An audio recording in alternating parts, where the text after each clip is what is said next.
Why is my project car never done? What could possibly be taking so long? I've swapped the engine in my Wrangler twice. And of course, that required plenty of problem solving, fabrication, and patience. But nothing has quite compared to swapping in the behemoth of a transmission that is the G56. The old transmission, an AX15, lined up to the new one. I mean, this thing is huge. A year and a half ago, I swapped in this transmission, and it was easy enough to just make it work. But I skipped several key features such as four-wheel drive and a proper transmission tunnel. Now, I can make do without four-wheel drive for a while, but for the past 18 months, I've been driving around like this. Because with no proper transmission tunnel, you're not shielded from the heat and fumes created by the engine. Meaning if I had put the soft top back on, it wouldn't take much driving for me to start feeling really sleepy. So why is it taking so long to get a proper transmission tunnel for this Wrangler? Well, because first, I had to work on the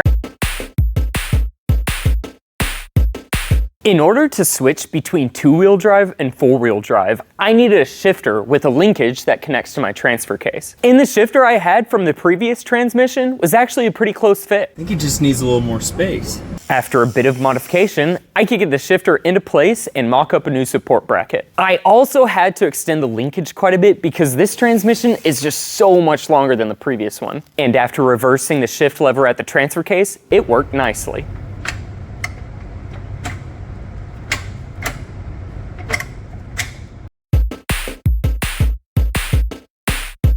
All right, I'm here under the Jeep, and as you can see, I've got no front drive shaft. My old front drive shaft was just too short to connect these two yokes, and I've just now gotten around to lengthening this drive shaft. So hopefully I measured everything correctly so that this just fits.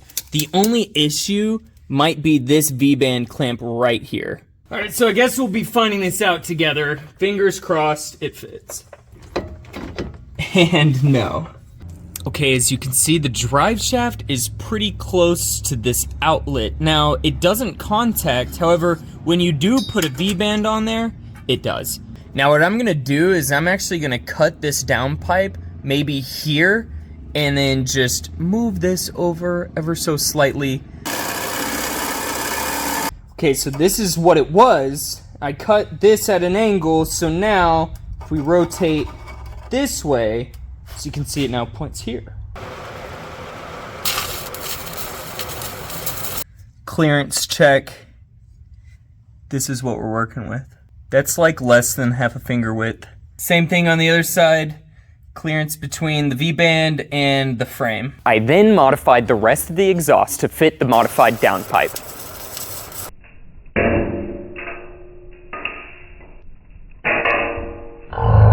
And the drive shaft fits nicely now. And with that, I can now actually begin working on the transmission tunnel.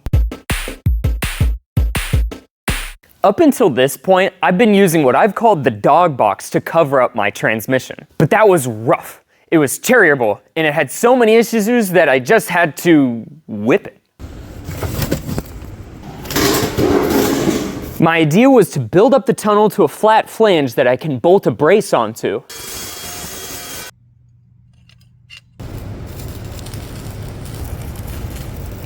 And that's what I'm doing here with this angle iron.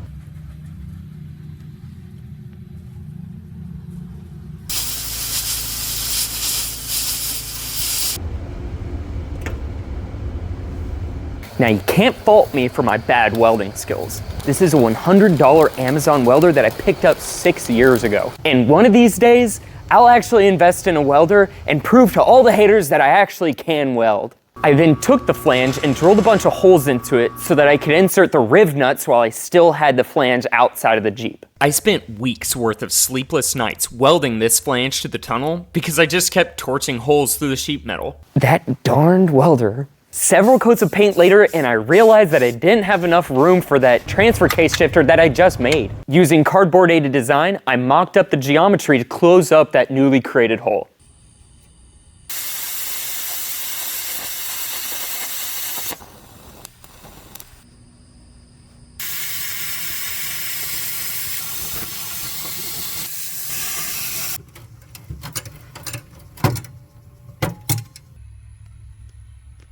All right, here we are.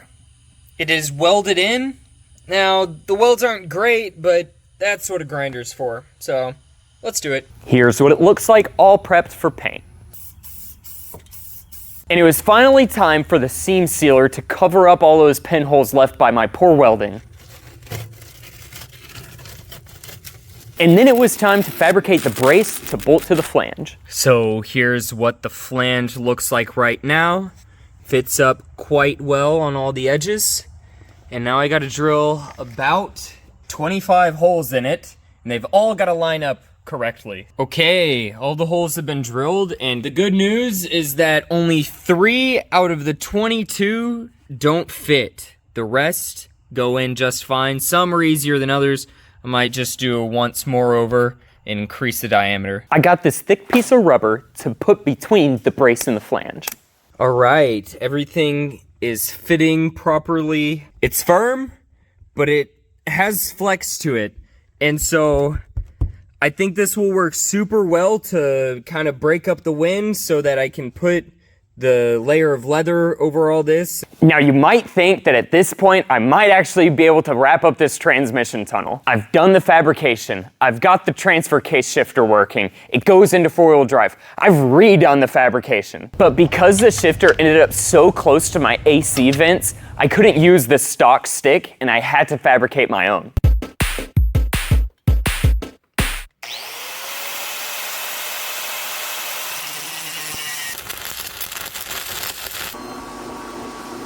I know what they look like, but just trust the process. Okay, so here's what we're left with. So I screwed these bolts in funny so that I could get a precise gap in between these two pieces of metal, and it's pretty much exactly spot on. Here's what it looks like when it is on the shifter. I know what it looks like. We're not going to talk about it.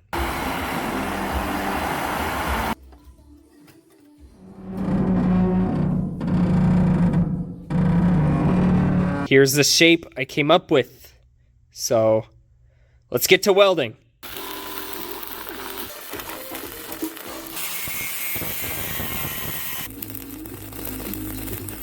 Okay, so here it is. I can get into every gear, and I can also get into reverse in my transmission. And I went ahead and welded on an M10 bolt to the end of it so that I can put on a duct just like Dalton here. This shifter was long overdue, and I'm just glad to be done with it. And now I can finally add the last layer of leather to call this transmission tunnel done. To stitch these two shifters together, I settled on a 2-cone design stitched together with a flat plane. Okay, so here we have the cone for the transmission all stitched up. You can see I just went along that line entirely. So now we need to try to flip it inside out.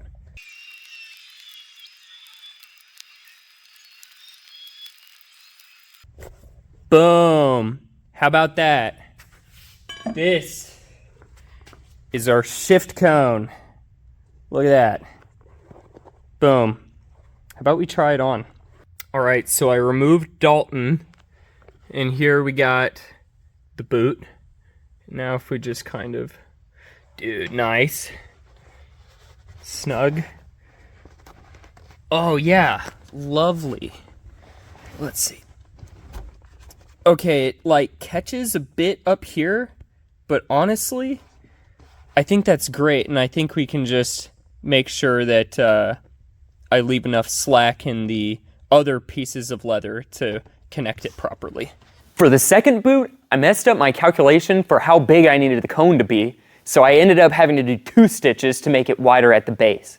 Okay, I just finished up the boot for the transfer case shifter, so come here. 4-wheel low. That's kind of how it's looking right now. I don't love it, but I think it just looks a little wonky because it's not tightened down to anything else. It's just kind of there, so.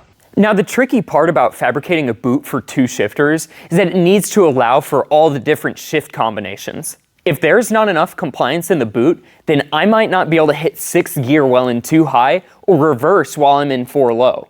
All right, I wanted to show off the technique I'm using here. So I've got the needles both sandwiched between my thumb, index, and middle fingers. And then I've got the awl, and that rests in my right hand in the pinky and ring finger. So we take the awl, and then we just jam it through, so it's like that. Take it back out, go in with my left hand first, put my right hand needle beneath it, pull through, take that one, and I'm getting to the end of my string right here, but then we go in with the right hand, pop the tail, and then pull through on that one. So, pretty fun, enjoyable, about done here. Okay, here's where we're at. I cut all the holes for the bolts and fastened this whole thing down, and I can hit every gear. It's not pulling very hard. I have a lot of slack, which is really nice. And now what I want to do is put the soft top back on my Jeep, because ever since I did the transmission swap a year and a half ago, I haven't put it back on because there's been a hole in my transmission tunnel. Okay, I'm stopped at a parking lot, and boy, we're up to operating temperature, and this is so much quieter. I don't even know if it's ever been this quiet on the interior. It's like concerningly quiet, like I'm hearing new noises now. All right, we're gonna do a little test pull here.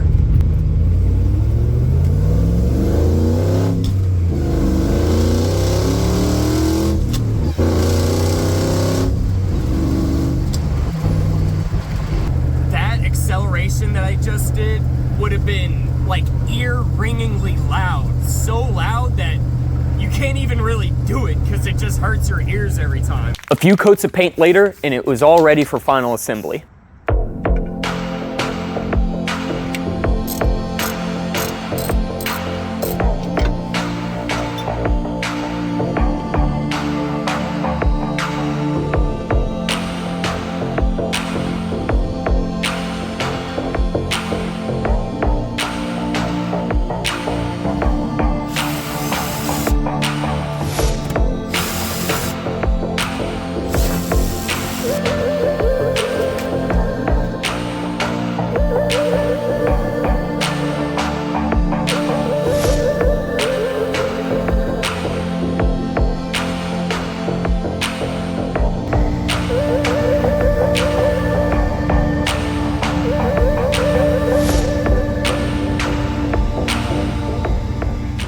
I'm super happy with how this transmission tunnel turned out. And now that I'm finally able to put the soft top back on, I can actually drive this Jeep throughout the winter. And as you can imagine, it's far more comfortable and enjoyable to be able to drive without the constant wind and exhaust smell. And with the heater on, there is no issue keeping the cabin warm. So why did it take so long to complete this project? Why is this car such a time sink? Well, because in order to do something right, or even just good enough like in my case, there's a whole lot more that needs to get done before you can actually get things done. And I think there are a lot of car guys like me that don't even have time to be working on a car, but we make the time. And I'm a hobbyist and I'm learning, so the result might not be polished or fancy or really any good whatsoever, but at least it's done. And sometimes that alone is something to be proud of.